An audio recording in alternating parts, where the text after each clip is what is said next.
आम्हाला मतविभाजनाची गरज नाही आहे। आमच्या अर्पिताताई शिंदे आणि सर्व नगरसेवक 51% मतं घेऊन 2/3 बहुमताने निवडून येणार आहे। मतविभाजनामध्ये भाजप विश्वास करत नाही। मतविभाजनामध्ये कधी आम्ही विश्वास केला नाही। आमचा विश्वास जनतेवर आहे। 51% मतं घेऊन भाजप जिंकेल असा मला विश्वास आहे। आपण पट्ट्याचा विषय घेतला होता, त्यावरून आता नाना पटोले टीका केली आहे। नाना पटोले म्हणतात बाप का राज आहे।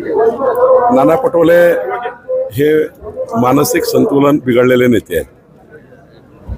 त्यांच्या विधानसभेत ते केवळ 200 मतांनी निवडून आले आणि पुढच्या वेळी त्यांना असं वाटतं की भारतीय जनता पार्टी त्यांची जमानत जप्त करेल आणि म्हणून त्यांना थोडा आता ते मी परवा साकोलीत गेल्यामुळं साकोलीमध्ये संपूर्ण साकोलीचे पट्टे वाटपाचा निर्णय घेतल्यामुळं त्यांची साकोली जागा ही त्यांच्या हातून जाते आहे आणि म्हणून ते वैफल्यग्रस्त मानसिकतेने बोलतात आहे। भाजपा बाटलेला पक्ष आहे, फोडाफोडीशिवाय त्यांना काहीच येत नाही असं माणिकराव कोकाटे बोलले। माणिकराव कोकाटे का बोलले मला तपासावं लागेल। आता तुम्ही मला सांगताय तपासून बोले।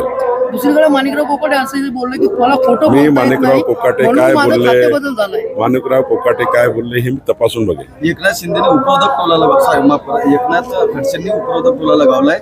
लाडकी बायको योजना आणली, अनेक ठिकाणी कुटुंबातील उमेदवार दिले नाही। आता एकनाथ खडसे काय बोलले किंवा माणिकराव कोकाटे काय बोलले यापेक्षा बुलढाणा शहराकरता जे महत्त्वाचे निर्णय आपण घेतलेले आहे, मी ठरवलं आहे, देवेंद्र फडणवीसजींनी मला सूचना दिली आहे की बुलढाण्याच्या संपूर्ण जे काही घरं असतील 15/10/2024 नंतरचे 15/10/2024च्या आतपर्यंत त्यापूर्वीचे त्या सर्व घरांचे प्रॉपर्टी कार्ड देण्याचा निर्णय आपल्या सरकारने केला आहे।